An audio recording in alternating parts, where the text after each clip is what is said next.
La Unión Soviética se fundó en 1922, después de que la Revolución de Octubre convirtiera el poder soviético como el verdadero poder del país. Después de pasar duras pruebas como la Guerra Civil o la Gran Guerra Patria, la URSS continuó adelante, emergiendo en el panorama geopolítico como uno de los estados más importantes del mundo. A lo largo de su historia, la URSS no fue siempre igual, y el fallecimiento de Stalin dio paso al auge del revisionismo y a la entrada de las ideas liberalizadoras en materia económica. Hubo ciertos comunistas que denunciaron el alejamiento del PQS de las ideas del marxismo-leninismo, pero honestos y comprometidos comunistas como Valery Sablin fueron más allá e intentaron dar un golpe de estado para que la URSS regresara a la senda revolucionaria del marxismo-leninismo. No es muy conocida la historia de Valery Sablin y a menudo es tergiversada para desprestigiarle, pero en este vídeo os voy a hablar acerca del motín antirrevisionista que lideró el oficial de la Marina soviética Valery Sablin. Vamos con el vídeo, esto es Red Planeta, comenzamos.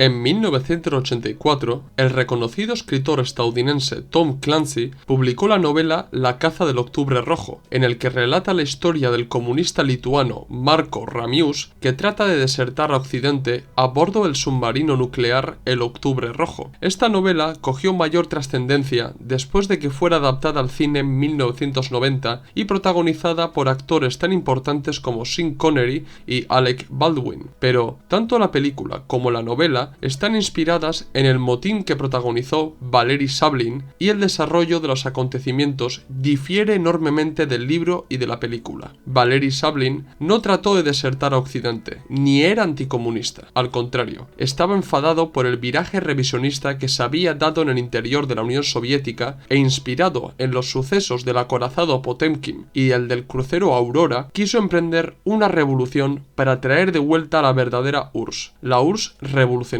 Pero, ¿quién era Valery Sablin? Valery Sablin nació el 1 de enero de 1939 en Leningrado, actual San Petersburgo. Valery pertenecía a una familia de oficiales navales y, condicionado por su entorno familiar, decidió seguir los pasos de su padre y de su abuelo y estudió en el Instituto Naval Frunze. Aparte de graduarse, Valery se convirtió en un destacado cuadro del Komsomol y en 1959, a la edad de 20 años, ascendió al Partido Comunista de la Unión Soviética. Durante su adolescencia, Valery destacó enormemente entre el resto de sus camaradas al demostrar un profundo apego y conocimiento de la ideología comunista. Sus superiores relataron que Valery era incapaz de mentir y de sentir indiferencia ante una situación de injusticia, una actitud que le llevó a tener algún que otro encontronazo con sus compañeros. Su espíritu netamente comunista y revolucionario le sirvió para que fuera conocido en el Instituto Naval como la conciencia de clase. Se especializó como artillero naval y empezó a servir en la Flota del Norte asistiendo al comandante de batería. En 1961 fue transferido al destructor Swedishi, donde aprendió a controlar la artillería del destructor. En 1962, Valery protagonizó su primera acción antirrevisionista que casi le cuesta su carrera militar y su militancia en el PQS. A diferencia de muchos camaradas de la flota, Valery seguía estudiando el marxismo-leninismo y pasaba muchas noches leyendo a los grandes clásicos del comunismo. Entre sus lecturas destaca El Estado y la Revolución de Lenin, y su profundización en el estudio de la ideología comunista le permitió concluir que la URSS de Khrushchev se había desviado enormemente de la URSS de Stalin y de Lenin. Comprendió que el Estado y el partido seguían siendo uno y que se habían alejado mucho del pueblo trabajador. También la corrupción y la economía sombra se estaba apoderando del país, por lo que decidió escribir una carta directamente a Khrushchev en el que denunciaba que la Unión Soviética se había alejado de los ideales del marxismo-leninismo e instaba que librara al Partido Comunista de aduladores y elementos corruptos. En este punto, quiero criticar el intento de ciertos trotskistas como Alan Woods de querer adueñarse de la figura de Valery Sablin, como el claro ejemplo de comunista antiburocrático que convergía con los análisis de Trotsky. Alan Woods afirma que Valery quería indagar en la burocracia que se había creado en la URSS y en la degradación del sistema soviético, y que para ello intentó hacerse con los libros de Trotsky. Pero la verdad es que no existe ninguna prueba histórica que demuestre que Valery se acercara a Trotsky y mucho menos que se hiciera con sus escritos. marineros. ¿Cómo justifica Alan Woods esta cuestión? Diciendo que las autoridades no le permitieron acceder a los escritos de Trotsky. Ya está, asunto solucionado para el trotskista Woods. Sigamos. La carta que mandó Valery a Khrushchev no pasó desapercibida, pero el marinero no sufrió más que una severa reprimenda por parte de sus superiores y el retraso de su graduación. En 1963 fue movilizado a la flota del Mar Negro, pero él no se encontraba a gusto allí y escribió a sus superiores para que le llevaran de vuelta a la flota del norte. Estos aceptaron debido al potencial de Valery y no solo hicieron realidad su deseo, sino que además le nombraron subcomandante del PLC-25, un barco de defensa antisubmarino de la flota del norte. En 1964, Nikita Khrushchev fue obligado a dimitir y Leonid Brezhnev se convirtió en el nuevo máximo mandatario de la URSS. A diferencia de su antecesor, Brezhnev daba una importancia muy grande a las fuerzas armadas soviéticas, por lo que detuvo los recortes en los presupuestos estatales destinados a la marina soviética. En este nuevo periodo, el ejército de la URSS creció tanto que se convirtió en la segunda superpotencia militar del mundo. Valery siguió en la marina hasta que en 1969 le ofrecieron estar al mando de un destructor. Sin embargo, rechazó la oferta para ingresar en la Academia Político-Militar Lenin, puesto que quería seguir indagando en la ideología comunista para comprender el estado de las cosas en la Unión Soviética y no solo comprender, sino para transformarlo. Se graduó con honores en 1973 y fue uno de los mejores estudiantes de la academia. Destacó tanto que su nombre fue grabado en una placa de mármol en el que se encontraban los nombres de los mejores alumnos de la Academia Político-Militar. Durante esos años, Valery confió a su hermano los análisis que hizo acerca de la Unión Soviética. Defendió que la URSS se había alejado realmente de la senda marxista-leninista. Si bien, cuando escribió a Khrushchev también defendía este análisis, tras cursar sus estudios, tuvo la certeza y el conocimiento necesario para afirmarlo científicamente. No solo eso, indagando en el estado y la revolución de Lenin,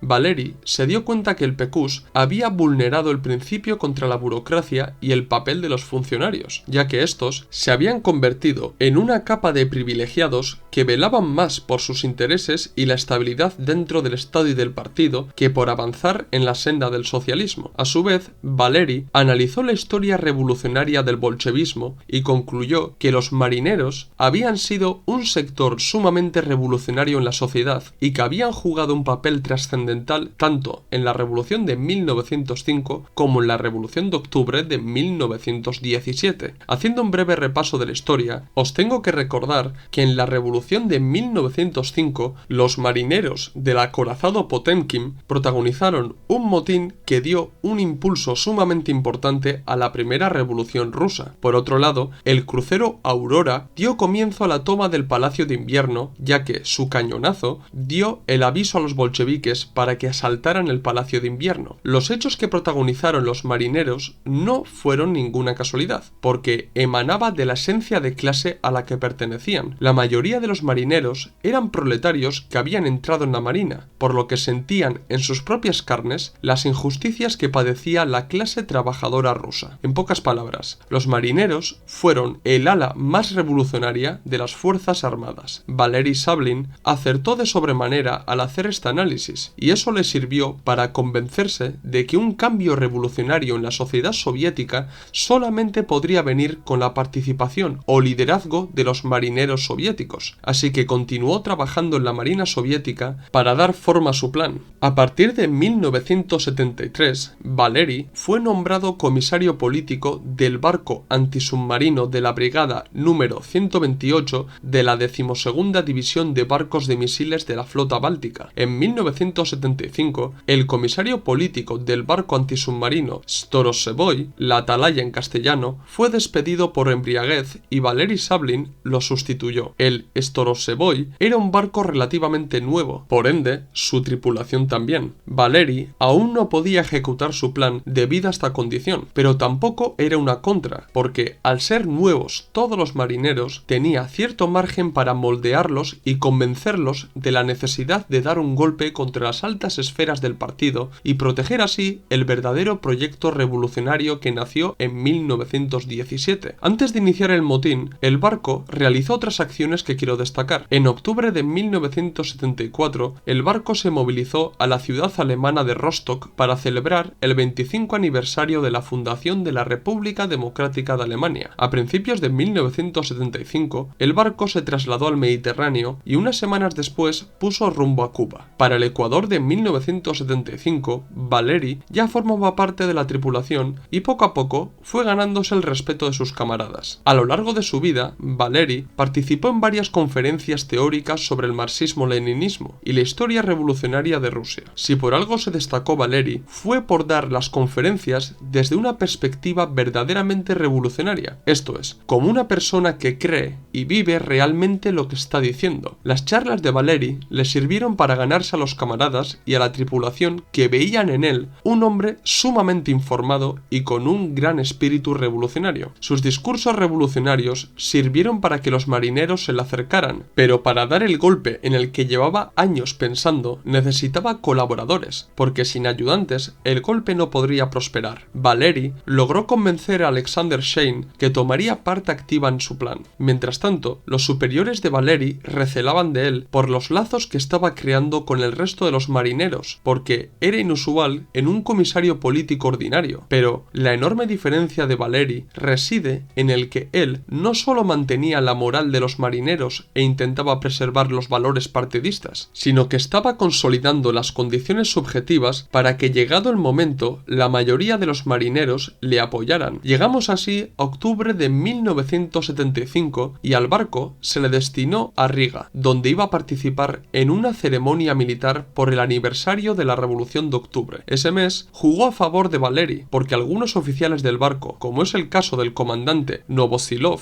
se encontraban de vacaciones. Valery aprovechó esa situación para dar forma a su plan y decidió que el aniversario de la Revolución de Octubre era la fecha idónea para dar el golpe y marchar a Leningrado para dar comienzo a la revolución. El barco llegó a Riga el 6 de noviembre y 2 días después pasó a la acción. El 8 de noviembre, Valery llamó a Alexander Schein y juntos convocaron a 13 oficiales y 13 guardamarinas en la sala de oficiales para explicarles sus intenciones. Valery defendió que el PQS se había alejado del marxismo-leninismo y que la corrupción y el beneficio personal se había apoderado de varios altos cargos del partido, por lo que era necesario repetir la hazaña de los marineros de Potemkin o del crucero Aurora para iniciar la revolución. Su plan era dar un motín en el barco y dirigirse a Leningrado, desde donde leería un manifiesto para dar comienzo a la revolución. Ya no había vuelta atrás y Valery puso en marcha su plan. Algunos marineros acudieron donde el capitán del barco para avisarle que algunos se encontraban bebiendo y emborrachándose. El capitán decidió bajar él mismo para acabar con esas actitudes, pero esto respondía al plan de Valery, porque una vez que el capitán dejó su puesto para echar la bronca a los marineros, fue encerrado por los partidarios de Valery. Al poner en marcha su plan, los oficiales del barco, que se dieron cuenta del riesgo que corrían, se dividieron. Concretamente, la mitad de ellos dejó de apoyar a Valery, por lo que fueron aislados. Valery, al ver que algunos de los oficiales le habían retirado el apoyo, decidió celebrar una votación entre los marineros para decidir si darían el golpe, y la mayoría de los marineros optó por pasar a la acción. Aunque Valery constaba del apoyo de la mitad de los oficiales y de la gran mayoría de los marineros, la cosa no fue tan bien, porque el teniente mayor Firsov consiguió escapar del barco y avisó a las autoridades de Riga de las intenciones de los marineros del Storozheboy. Ese contratiempo privó a Valery del efecto sorpresa y tuvo que ejecutar su plan casi improvisando. Puso en marcha el barco y salió de Riga para evitar ser arrestados y puso rumbo a Leningrado. Es sumamente interesante la carta que Valery escribió a su mujer explicando sus intenciones y el porqué de la decisión de dar el golpe. Esto fue lo que Valery Sablin escribió a su mujer. ¿Por qué hago esto? El amor a la vida. No me refiero en el sentido burgués cómodo, sino en el sentido de una vida brillante, veraz, que inspira una alegría genuina en todas las personas honestas. Estoy convencido de que en nuestra nación, al igual que hace 58 años, en 1917, se encenderá una conciencia revolucionaria y lograremos el comunismo en nuestra sociedad. Nada más salir de Riga, las autoridades soviéticas se dispusieron a parar los marineros y 9 barcos, más un regimiento entero de aviación, se pusieron a la caza del barco rebelde. Una vez que dejaron atrás Riga, Valeri ordenó transmitir el manifiesto a través del sistema Tannoy del barco, en una longitud de onda que pudiera ser captada por ciudadanos comunes, pero el operador de radio prefirió enviar el manifiesto a través de un sistema interno naval, por lo que las intenciones de Valeri solamente llegaron a los miembros de la Marina y a los cuadros superiores de las Fuerzas Armadas soviéticas. De todos modos, os voy a leer un breve fragmento del manifiesto de Valeri Sablin. Me dirijo a aquellos de ustedes que llevan en el corazón nuestro pasado revolucionario y a los que saben pensar críticamente, pero no con cinismo, sobre nuestro presente y sobre el futuro de nuestro pueblo. El nuestro es un acto puramente político. Los verdaderos traidores a la patria serán aquellos que intenten detenernos. En caso de un ataque militar a nuestro país, lo defenderemos con lealtad. Pero ahora tenemos otro objetivo: alzar la voz de la verdad.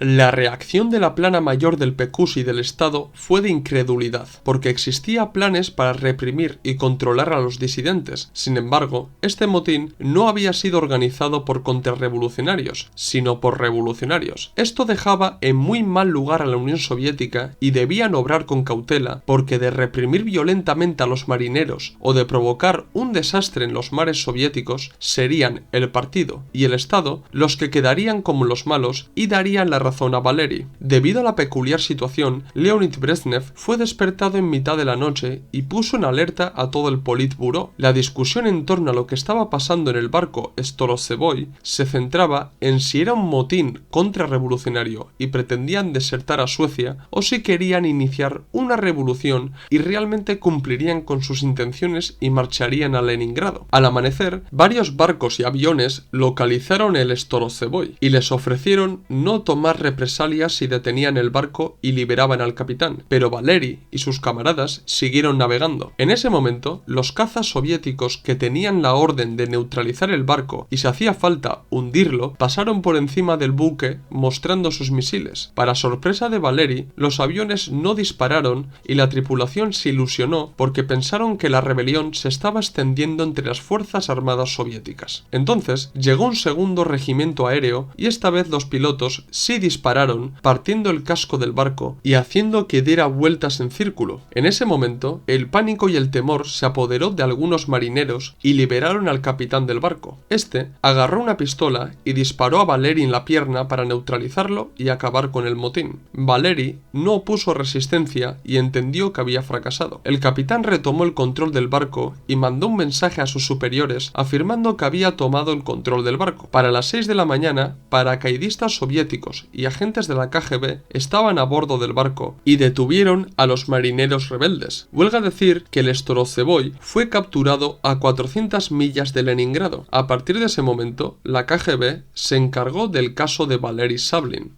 Regresaron a Riga y toda la tripulación fue arrestada. Todos los marineros guardaron silencio y las autoridades soviéticas hicieron todo lo posible para que la opinión pública no divulgara el rumor de que se había dado un motín con la intención de recuperar la esencia marxista-leninista. Por si acaso, hicieron los preparativos para mostrar al mundo entero de que los amotinados eran contrarrevolucionarios que pretendían desertar a Occidente. Los marineros rebeldes fueron encerrados en la prisión Lefortovo de Moscú y fueron interrogados por 4 meses. La KGB separó a los marineros y se enfocaron en sonsacar la verdad a los marineros más jóvenes, mientras que los interrogadores especializados se centraron en Valeri Sablin. 4 meses después, los rebeldes fueron llamados a declarar ante una corte marcial. Los marineros más jóvenes se defendieron de las acusaciones alegando que se habían dejado llevar, pero Valeri se defendió ante el tribunal y aclaró que no se le podía acusar por traición a la patria porque precisamente su deseo era defender la patria. Las autoridades soviéticas dejaron de lado la idea de la existencia de un aparato clandestino para derrocar el gobierno soviético y se convencieron de que el plan había sido ideado por Valery Sablin, por lo que el resto de los marineros fueron liberados y se quedaron bajo vigilancia de la KGB. Valery Sablin no corrió la misma suerte que sus compañeros, porque tuvo que enfrentarse a otro juicio en el que le acusaron de traición a la patria. En sí, la pena por ese delito conllevaba 15 años de prisión, pero en el caso de Valery Sablin decidieron condenarlo a muerte porque suponía un grave peligro para los burócratas del PQS. En verdad, Valery no se esperaba tal castigo porque era consciente de que le encerrarían por 15 años, pero al escuchar el veredicto se derrumbó completamente y tuvo que ser sostenido por un agente que se encontraba en la sala. Finalmente, Valery Sablin fue ejecutado el 3 de agosto de 1976 y fue enterrado en una tumba sin nombre. Es más, aún se desconoce el lugar en el que lo enterraron.